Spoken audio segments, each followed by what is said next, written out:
सुप्रभात बच्चों। मैं लक्ष्मी नारायण पाल उत्क्रमित उच्च विद्यालय तोड़ाई में विज्ञान का शिक्षक हूं और मैं आज आप लोगों को जिला प्रशासन द्वारा चलाए गए प्रोजेक्ट परख के अंतर्गत सेट 1 का सेक्शन बी के प्रश्नों को बताऊंगा और आशा करेंगे कि हम सभी प्रश्नों के उत्तर को अच्छे से हल करने का प्रयास करेंगे ताकि परीक्षा में किसी प्रकार की कोई कठिनाई नहीं आए। सेक्शन बी में पहला प्रश्न है 31 नंबर का, स्वच्छ आकाश का रंग नीला क्यों प्रतीत होता है? तो इसके उत्तर में देखेंगे, जैसा कि हम लोग जानते हैं कि हमारे वायुमंडल में धूलकण और जलकण दोनों होते हैं। धूलकण तथा जलकण मौजूद होते हैं और इस धूलकण और जलकण के कारण जो नीला रंग है इसका प्रकीर्णन सर्वाधिक होता है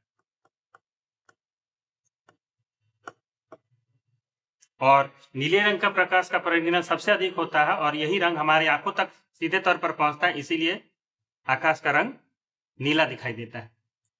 अगला प्रश्न है 32 नंबर, विद्युत लैंप के तंतुओं को बनाने में एकमात्र टंगस्टन धातु का ही उपयोग किया जाता है, क्यों? जैसा कि हम लोग जानते हैं कि जो विद्युत बल्ब है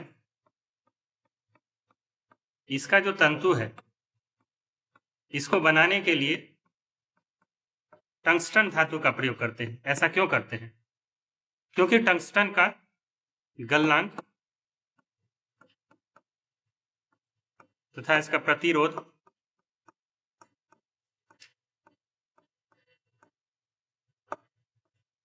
दोनों अधिक होता है और अधिक प्रतिरोध होने के कारण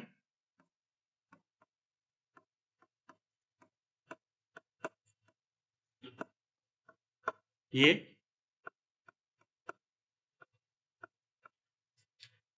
अधिक मात्रा में ऊष्मा उत्पादित करता है।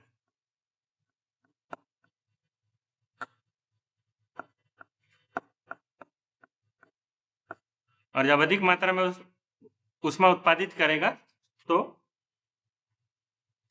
यह चमकने लगता है और चमकने के कारण वह अधिक प्रकाशित हो जाता है। इसीलिए हम लोग विद्युत लैंप के तंतुओं में टंगस्टन धातु का उपयोग करते हैं।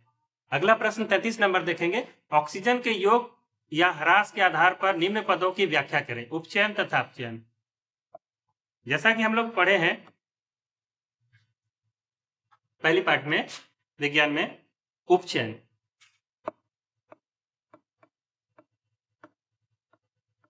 कहते हैं जिसमें ऑक्सीजन का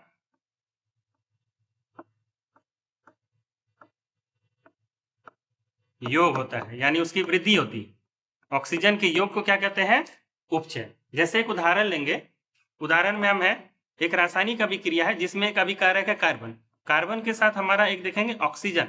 यहाँ पे कार्बन और ऑक्सीजन दोनों अभिक्रिया करेगा और एक उत्पाद बनाएगा जिसको कहेंगे कार्बन डाइऑक्साइड। इसमें हम देखेंगे कि एक कार्बन है, कार्बन के साथ क्या जुड़ जा रहा है? ऑक्सीजन। यहाँ पे ऑक्सीजन कार्बन के साथ जुड़ रहा है, नहीं, यानी ऑक्सीजन का योग हो रहा है कार्बन के साथ और उत्पाद बन रहा है कार्बन डाइऑक्साइड। तो इसको पूरे समीकरण को हम लोग देखेंगे कि यहाँ पे कार्बन का क्या हो रहा है? उपचयन हो रहा है। और इसी में दूसरा खंड है जिसको कहते हैं अपचयन। अपचयन कहते हैं जिसमें ऑक्सीजन का ह्रास होता है। ऑक्सीजन का ह्रास होता है, यानी ऑक्सीजन की क्या हो जाएगी? यहाँ पे कमी हो जाएगी, ऑक्सीजन की कमी हो जाएगी। जैसे एक उदाहरण हमारे पास है जिंक ऑक्साइड प्लस CO, एक अभिकारक है जिंक ऑक्साइड, इसमें कार्बन अभिक्रिया कर रहा है और यहाँ पे हमारा एक उत्पाद बनेगा जिंक प्लस CO। यहाँ पे हम देख रहे हैं कि जिंक ऑक्साइड से ऑक्सीजन हट जा रहा है और ये कार्बन के साथ अभिक्रिया करके बना दे रहा है कार्बन मोनोऑक्साइड। तो तो यहाँ से हम समझ सकते हैं कि उपचयन में ऑक्सीजन का योग होता है और अपचयन में ऑक्सीजन का ह्रास होता है।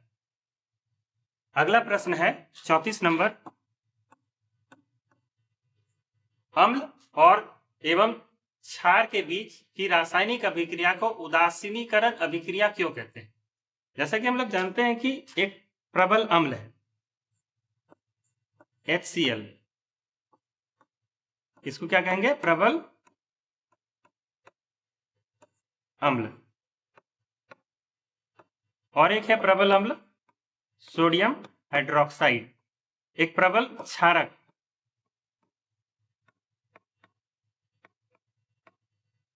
एक है प्रबल अम्ल और एक है प्रबल क्षारक। दोनों अभिक्रिया करके क्या बनाएगा? लवण और जल बनाता है।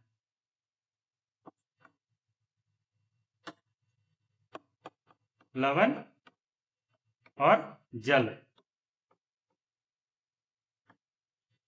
यानी दोनों एक दूसरे को क्या करेगा?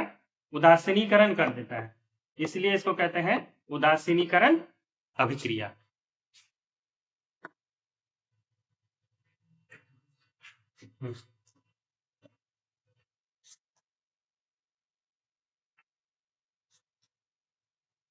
इसको थोड़ा देख लेते हैं एक बार। इसके बाद अगला प्रश्न देखेंगे 35 नंबर में, श्वसन क्रिया को ऊष्माक्षेपी अभिक्रिया क्यों कहते हैं? ऊष्माक्षेपी अभिक्रिया जिसमें क्या होता है? ऊष्मा का निष्कासन होता है, ऊष्मा का निष्कासन होता है, उसे ऊष्माक्षेपी रासायनिक अभिक्रिया कहते हैं, ऊष्मा का निष्कासन। अब हम लोग देखते हैं कि श्वसन है क्या।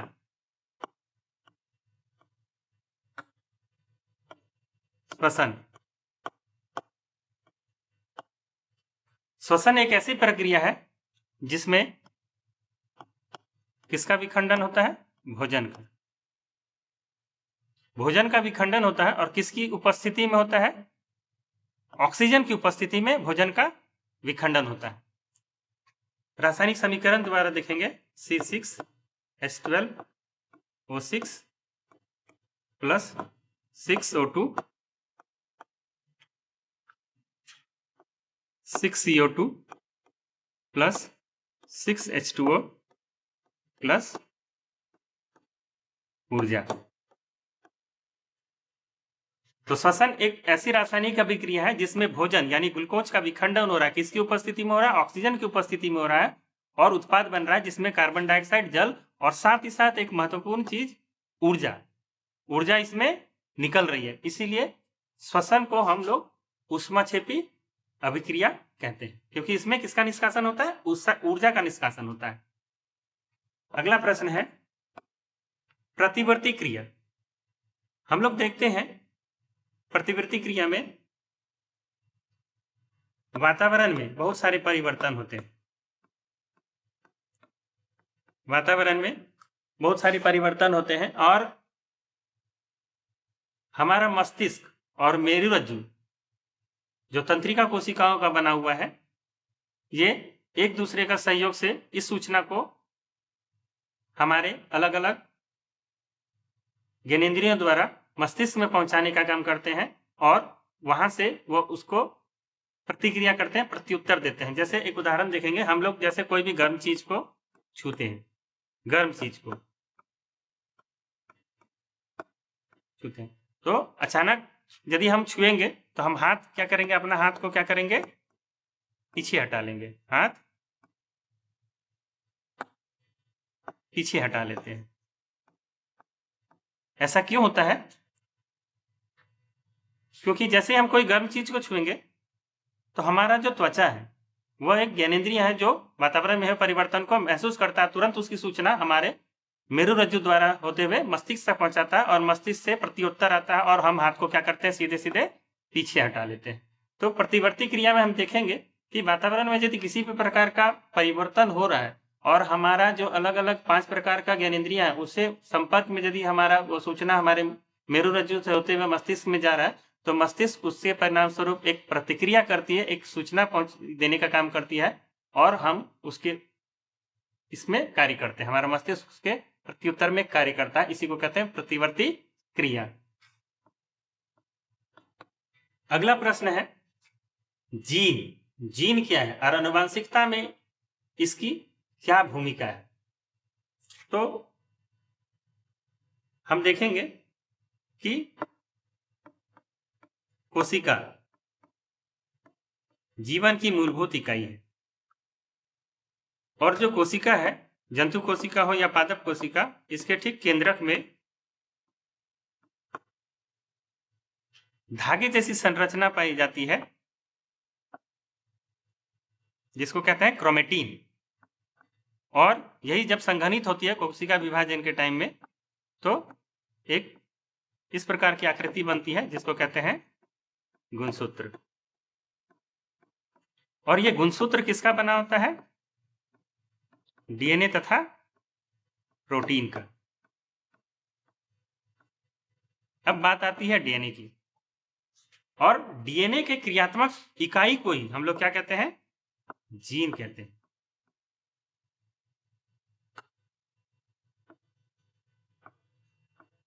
डीएनए की क्रियात्मक इकाई को क्या कहते हैं? डीएनए की क्रियात्मक खंड या क्रियात्मक इकाई को जीन कहते हैं। अब हम देखेंगे कि ये जो जीन है इसका बहुत ही महत्वपूर्ण काम है। ये क्या करता है? जो जनक होता है, जनक में कौन आएंगे? जैसे माता तथा पिता। अब माता और पिता ये जो जनक कहलाते हैं, इनमें कुछ न कुछ आनुवांशिक लक्षण होंगे।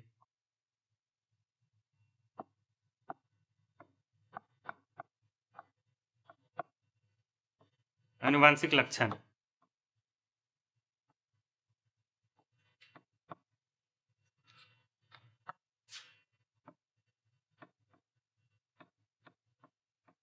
आनुवांशिक लक्षण में जैसे देखेंगे कि माता पिता लंबे हैं,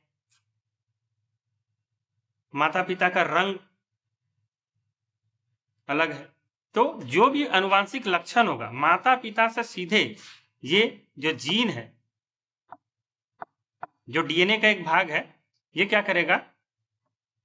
इस लक्षण को कहां पहुंचाएगा? पीढ़ी दर पीढ़ी उनके संतान में पहुंचाने का काम करेगा। जैसे पिताजी लंबे हैं, वो एक प्रकार का आनुवांशिक लक्षण है, तो उनका जो संतान होगा वो भी कैसा हो सकता है? लंबा होगा।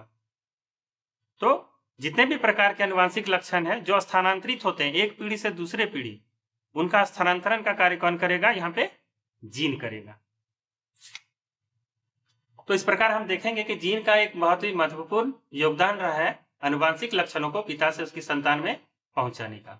अगला प्रश्न देखेंगे 38 नंबर। किसी घास के मैदान में आहार श्रृंखला को प्रवाह चार्ट द्वारा प्रदर्शित करें। आहार श्रृंखला में होता क्या है?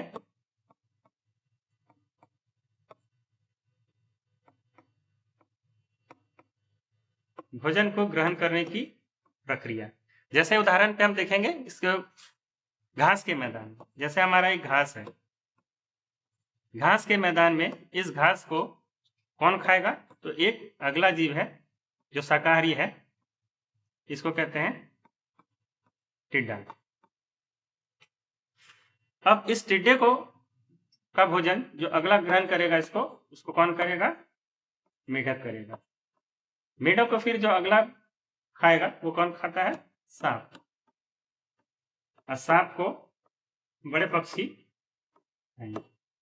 इस प्रकार हम देखेंगे कि यहाँ भोजन जैसे घास है, घास को टिड्डा खा रहा है, टिड्डा को मेढक खा रहा है, मेढक को सांप खा रहा है, सांप को पक्षी खा रहा है। इस प्रकार का एक श्रृंखला बन रही है भोजन को ग्रहण करने की, जिसमें एक जीव दूसरे को क्या करते हैं? अपना आहार बनाते हैं और एक श्रृंखला बनाते हैं जो 3 या 4 चरणों का होता है। इस प्रकार हम देखेंगे कि हमारा सारा प्रश्न का उत्तर यहाँ पे बन गया।